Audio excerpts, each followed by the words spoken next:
نماز ہوگی تو 12:30 بجے. چل بہرحال لنگر آ گیا انشاءاللہ. تو آپ کی محبت ہے کہ آپ نے مجھے ٹائم دے دیا، میں آقا کا بھی ممنون ہوں. تو اللہ پاک انشاءاللہ آپ کو جزائے خیر دے. میں زیادہ لمبا نہیں جاؤں گا. قرآن پاک کی چھوٹی صورتوں میں ایک سورہ مبارکہ تکاثر بھی ہے. الہاکم التکاثر حتی زرتم المقابر کلا سوف تعلمون ثم کلا سوف تعلمون. اللہ کریم آپ کو جزائے خیر. خدا کی قسم میرا دل بہت خوش ہوتا ہے جب آپ خطیب کے ساتھ آیات پڑھ رہے ہوتے ہیں یا حدیث پڑھ رہے ہوتے ہیں. ہاں جی، یہ بہت خوبصورت. یہ جو لفظ تکاثر ہے یہ کیا ہے؟ 2 افراد کا، 2 خاندانوں کا، 2 قبیلوں کا مال کی کثرت پر، اولاد کی کثرت پر، جانوروں کی کثرت پر، مال مویشی کی کثرت پر مقابلہ، مفاخرہ. عربوں کے یہی تو مقابلے ہوتے تھے. ایک کہتا تھا میرا قبیلہ بڑا ہے، دوسرا سردار کہتا تھا میرا قبیلہ بڑا ہے. ایک کہتا تھا میرے پاس اونٹ مویشی زیادہ ہیں، وہ کہتا تھا نہیں میری دولت زیادہ ہے. توجہ ہو رہی ہے؟ آپ پڑھ لیجئے کہ قرآن مجید 2 قبائل تھے عربوں کے، ان کے سرداروں کا مقابلہ لگ گیا.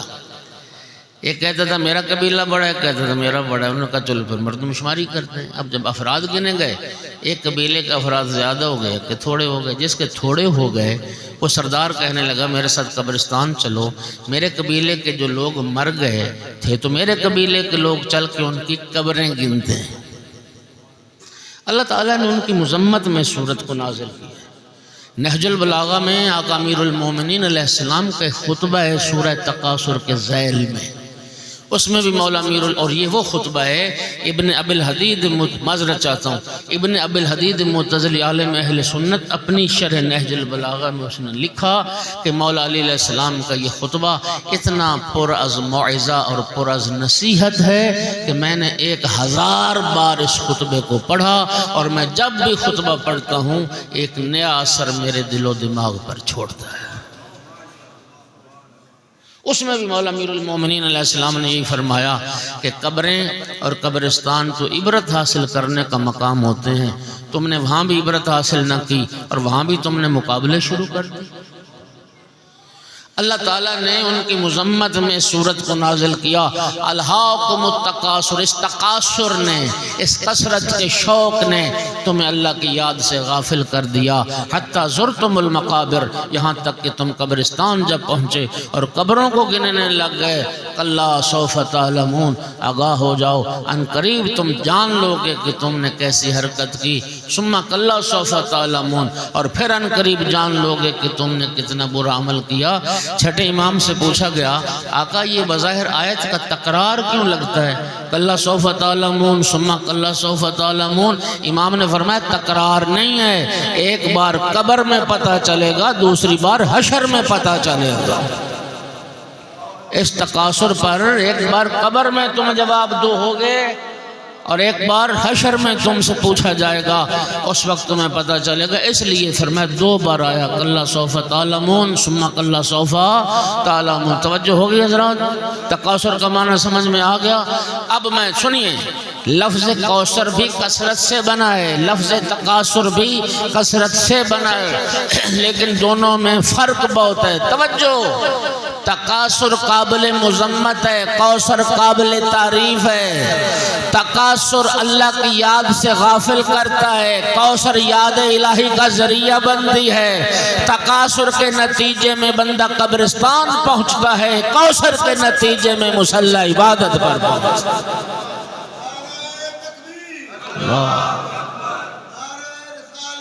یا رسول اللہ،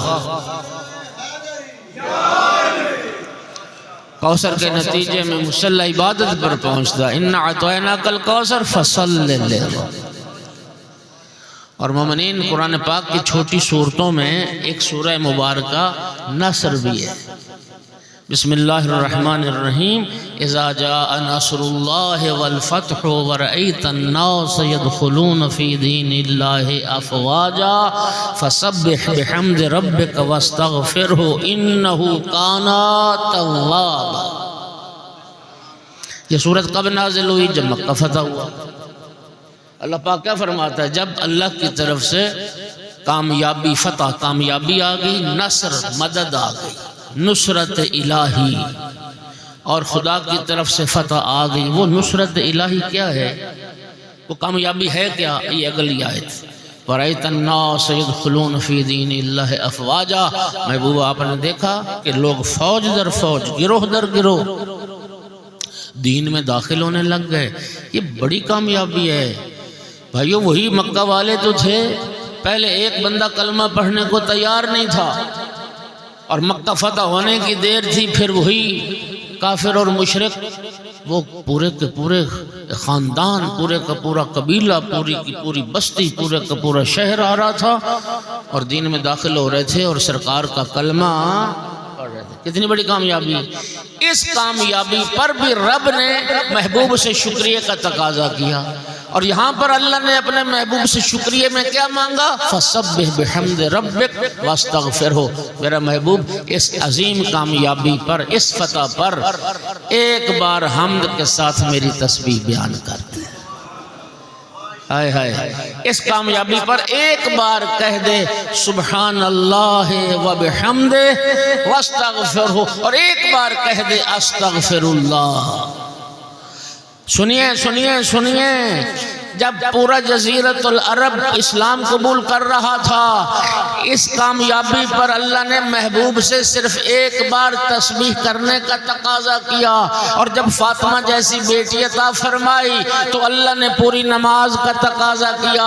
معلوم ہوا خالق کی نگاہ میں پورے جزیرۃ العرب کے مسلمان ہو جانے سے زیادہ اہمیت اس کوثر کی ہے جس کی عطا کرنے پر رب نے محبوب سے پوری نماز کا تقاضا۔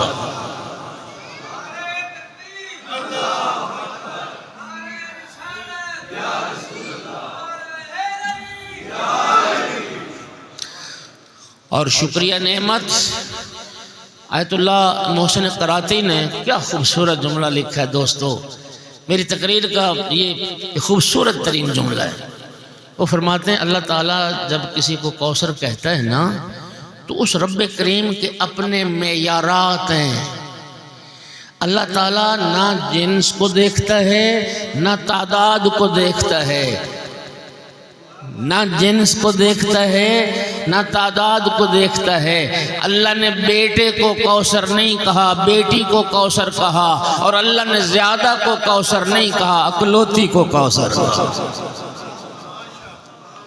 اکلوتی کو کوثر کہا۔ اور لکھتے ہیں کہ یہ جو کوثر عطا ہوا نبی کریم کو بھی عطا ہوا، جناب خدیجۃ الکبریٰ کو بھی عطا ہوا۔ ایسے نہیں، ماں باپ دونوں کے لیے وہ بیٹی کوثر ہے نا، تو فرماتے ہیں اللہ کوثر ایسے نہیں دیتا۔ جناب خدیجۃ الکبریٰ صلوات اللہ علیہا نے پہلے مال کثیر اللہ کی راہ میں خرچ کیا، تب جا کے رب نے کوثر عطا کیا۔ اور اب شکریہ نعمت، شکریہ نعمت صرف نماز ہے نہیں، شکریہ نعمت اِنَّا أَعْطَيْنَاكَ الْكَوْثَرَ فَصَلِّ لِرَبِّكَ وَانْحَرْ، نماز بھی ادا کر اور قربانی بھی کر، اور قربانی بھی کر۔ دیکھیے یہ جو بھیڑ بکری گائے بھینس اونٹ کے مقابلے میں چھوٹے جانور ہیں، ان جانوروں کے، چھوٹے جانوروں کے قربان کرنے کو ذبح کہتے ہیں، ذبح کرنا، اور اونٹ بڑا جانور ہے اس کے قربان کرنے کو نہر کرنا کہتے ہیں۔ ایسے اللہ تعالیٰ نے سورہ کوثر میں نہر کرنے کا حکم دیا ہے، ذبح کرنے کا حکم۔ وہ ایرانی ایک محاورہ بولتے ہیں، فارسی کا محاورہ ہے کہ ہر کے بامش بیش برفش بیشتر۔ ایرانی کہتے ہیں جس کے گھر کی چھت بڑی ہوگی تو اس پر برف بھی زیادہ گرے گی۔ برف باری جب ہوتی ہے تو جتنی چھت بڑی ہوگی اس پر برف بھی زیادہ آئے گی۔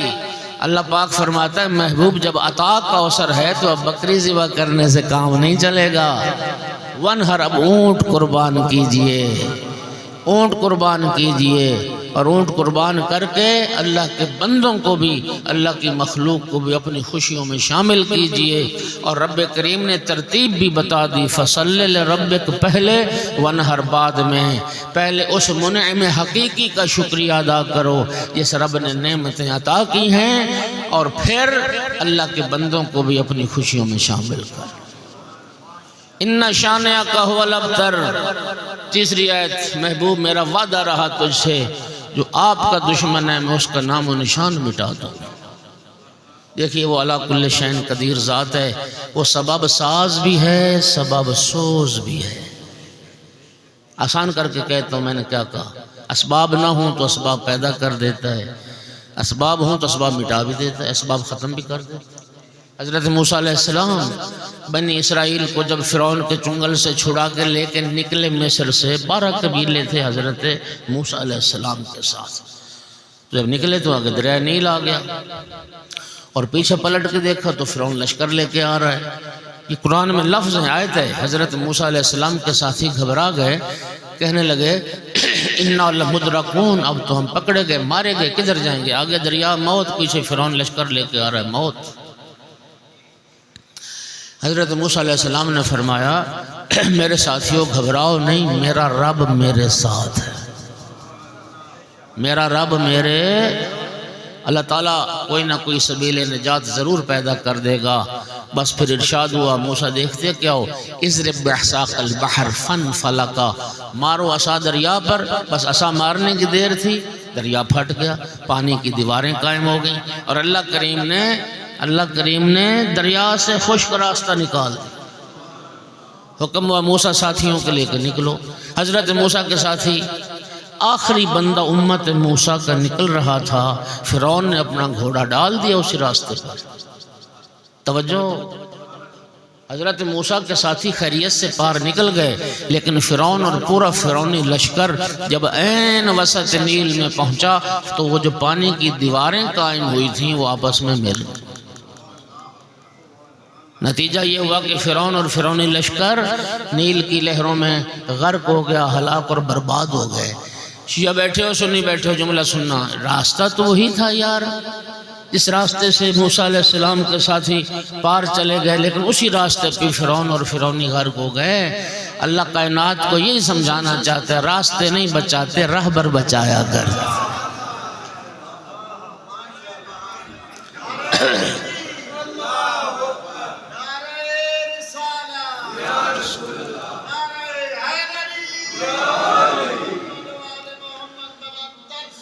اللہم صلی اللہ علیہ وسلم۔ توجہ ہو رہی ہے حضرات؟ یہ میرا جملہ نہیں، ہمارے کسی اہل منبر کا ہے، مجھے ان کا نام پتہ نہیں، ورنہ میں ضرور اس کا نام لے کے پڑھتا۔ وہ فرماتے تھے کہ حضرت موسیٰ علیہ السلام کے ساتھ 12 قبیلے تھے بنی اسرائیل کے۔ وہ فرماتے تھے کہ اگر ایک الہی راہبر 12 قبیلوں کو نجات دلا سکتا ہے تو جس ایک قبیلے کے 12 الہی راہبروں، یا علی انت و شیعتک ہم الفائزون یوم الدین۔ دریا عبور ہو گیا، صحرا میں پہنچ گئے۔ اب حضرت موسیٰ کے ساتھ ہی کہنے لگے یا نبی اللہ پیاس سے مرتے ہیں۔ حضرت نے پھر وہی جملہ دہرایا، میرا رب میرے ساتھ ہے، اللہ تعالیٰ اس مشکل سے بھی نجات دے دے گا۔ پھر حکم ہوا کہ موسیٰ دیکھتے کہ اضرب بعصاک الحجر فانفجرت منہ اثنتا عشرۃ عینا، موسیٰ یہ عصا مارو پتھر پر مارنے کی دیر تھی، رب نے 12 چشمے جاری کر دیے، 12 ہی قبیلے اور 12 ہی چشمے جاری کر دیے۔ یہی میں نے عرض کیا، وہ علی کل شیء قدیر ہے، وہ سبب ساز بھی ہے، سبب سوز بھی ہے، چاہے تو پانی سے خشکی نکال دے اور چاہے تو پتھر سے چشمے۔ توجہ ہوگی حضرات؟ یہ عاص بن وائل جس نے سرکار کو ابتر کا تانا دیا تھا، توجہ کیجئے گا، 10 بیٹے تھے اس ملعون کے، ان میں عاص بن وائل ایک ہے، آپ سب جانتے ہیں، جس کے 10 بیٹے تھے۔ رب کریم نے نام و نشان مٹا دیا اور محبوب کو ایک بیٹی عطا کی، اور کائنات میں دنیا میں زمین پر کوئی خطہ ایسا نہیں ہے جہاں نسل رسول آباد۔ ان شانئک ھو الابتر، ایک شاعر نے بہت دو خوبصورت مصرع کہے کہ پہلا قدم زمین پر رکھ کر بطول نے، پہلا قدم زمین پر رکھ کر بطول نے ہر دشمن رسول کو ابتر بنا دیا۔ لیکن دکھ اس بات کا، رسول اللہ کی رحلت کے بعد قرآن کے گلے میں رسی تھی، سورہ کوثر زخمی تھی۔ رسول اللہ کی رحلت کے بعد قرآن کے گلے میں رسی تھی، سورہ کوثر زخمی تھی۔ شیخ عباس قمی نے لکھی وہ روایت، ما زالت بعد وفات ابیہا، بابا کے بعد جتنا عرصہ زندہ رہی سیدہ طاہرہ کی حالتیں کیا تھیں۔ معصبۃ الراس، ہر وقت سر پر موت کی پٹی بندھی رہتی تھی۔ باقیات العین، ہر وقت بطول روتی رہتی تھی، اور زادارو تھوڑا نہیں روتی تھی، یغشع علیہا ساعتا بعد ساعت، اتنا روتی تھی غشی کے دورے پڑتے تھے، روتے روتے بے ہوش ہو جاتی تھی بچے۔ محتارت قتل قلب، دل جلتا رہتا تھا، ناہلت الجسم، بدن کمزور ہو گیا تھا، منحدت الرکن، پسلی ٹوٹ گئی تھی۔ عزادارو حسنین کے بازو تھام لیتی تھی، بابا کی قبر پر آ جاتی تھی، تازہ مٹی بابا کی قبر کے اٹھا کے سونگتی تھی اور مرثیہ پڑھتی تھی، ماذا علی من شم تربت احمدہ، اللہ یہ شم مد الزمان غوالی، یا بابا جو آپ کی قبر کی مٹی سونگ لے اسے دنیا میں کسی خوشبو کی حاجت نہیں رہتی۔ قل للمغیب تحت اطباق السرا ان کنت تسمع صرختی و ندائیا، کوئی زیر خاک سونے والے سے کہہ دے کہ اگر آپ میری فریاد سن رہے ہیں تو سنیں، صبت علیہ مصائب لو انہا صبت علی الایام سرنا لیالی، یا بابا آپ کے جانے کے بعد اتنے مصائب آئے زہرا پر، دنوں پر آتے تو سیاہ راتوں میں تبدیل ہو جاتے۔ اجرکم علی اللہ، دو جملے صرف، سب ائمہ اہل بیت مظلوم ہیں، سب آل محمد مظلوم ہیں۔ مظلومیت کی عزاداروں، مظلومیت کی جہات ہوتی ہیں، کوئی امام معصوم کسی جہت سے زیادہ مظلوم ہے، کوئی امام کسی جہت سے زیادہ مظلوم ہے۔ امام حسین علیہ السلام مظلوم اعظم ہے، شہید اعظم۔ یہ معصوم کے جملے، لا یوم کا یوم کا یا ابا عبداللہ۔ مولا حسین کے دن جیسا دن، عاشور جیسا دن نہ کسی نبی پر آیا، نہ کسی وصی نبی پر آیا۔ لیکن عزادارو، دو جہات ایسی ہیں کہ مولا علی علیہ السلام امام حسین علیہ السلام سے بھی زیادہ مظلوم ہیں۔ پہلی جہت سنو گے، جب تک امام حسین علیہ السلام کربلا میں زندہ تھے کسی یزیدی کو جرأت نہیں ہوئی کہ نبی زادیوں کے خیمے میں داخل ہو جائے۔ بڑی معتبر روایت ہے، علامہ علی نقی اس روایت کو پڑھتے تھے کہ جب امام حسین علیہ السلام زین ذوالجناح سے اتر گئے اور مظلوم کا سجدہ جاری تھا، ایک سناٹا چھا گیا کربلا میں۔ عمر ابن سعد نے اس وقت کہا تھا، شمر جا کے پتہ کرو حسین زندہ ہیں یا حسین کی روح پرواز کر گئی۔ شمر نے کہا تھا، ابن سعد میرے پاس ایک طریقہ ہے یہ جاننے کا، اگر حسین زندہ ہوئے تو حسین کا جواب ضرور آئے گا۔ اور وہ طریقہ کیا تھا؟ شمر نے نعرہ بلند کیا، حسین کی بہنوں کے خیمے لوٹ لو۔ اس نعرے کا بلند ہونا تھا، کریم کربلا کوہنیوں پہ زور دے کے اٹھے، فرمایا خبردار کوئی خیموں کا رخ نہ کرے، ابھی حسین زندہ ہے۔ لیکن عزادارو، مولا علی وہ مظلوم تھے جن کی نگاہوں کے سامنے لوگ بطول کا دروازہ جلا کے بغیر اجازت سیدہ کے گھر میں داخل، جس دروازے سے رسول اللہ بغیر اجازت نہیں جاتے تھے، جہاں فرشتے رک جایا کرتے تھے۔ عزادارو، یہ پہلی جہت تھی، مولا علی زیادہ مظلوم ہیں۔ اور دوسری جہت، کیوں میں نے کہا مولا علی زیادہ مظلوم ہے؟ جب تک امام حسین علیہ السلام کربلا میں زندہ تھے کسی نبی زادی کو تماچا نہیں لگا۔ مولا علی وہ مظلوم تھے جن کی نگاہوں کے سامنے بطول کو تماچا لگا، اور اس شدت سے تماچا لگا کان سے گوشوارہ گر گیا، آنکھ میں خون جمع ہو گیا، اور بابا کی قبر کی طرف رخ کر کے تڑپ کے کہتی تھی یا بتا ہاکذا یفعلوا بحبیبت، ایک بابا دیکھ تیرے بعد تیری پیاری زہرا کے ساتھ کیا سنا۔ الا لعنۃ اللہ علی القوم الظالمین۔ ربنا تقبل منا انک انت السمیع العلیم وتب علینا۔ بانیان کی توفیقات میں اضافہ فرما، میرا اللہ ذکر کو ہماری بخشش، نجات، شفاعت کا ذریعہ قرار دے۔ میرا اللہ بانیان کے گھروں میں رحمتیں نازل ہوں، جتنے عزادار مومنین مومنات تشریف فرمائے مولا سب کی حاجات کو پورا فرما، بیماروں کو شفا عطا فرما، بے اولاد کو نیک اولاد عطا کر، جتنے مومنین تنگ دست ہیں مولا سب کو وسیع حلال اور رزق نصیب فرما۔ میرا اللہ دنیا میں سیدہ طاہرہ کے غلام، آخرت میں بی بی پاک کے غلاموں میں سے مشہور فرما، دنیا میں زیارت، آخرت میں شفاعت نصیب فرما، تمام ملتمسین دعا کی دعاؤں کو مستجاب فرما، امام صاحب العصر علیہ السلام کے ظہور میں تعجیل فرما۔ ربنا تقبل منا انک انت السمیع العلیم۔ دعاؤں کی قبولیت کے لیے بلند صلوات۔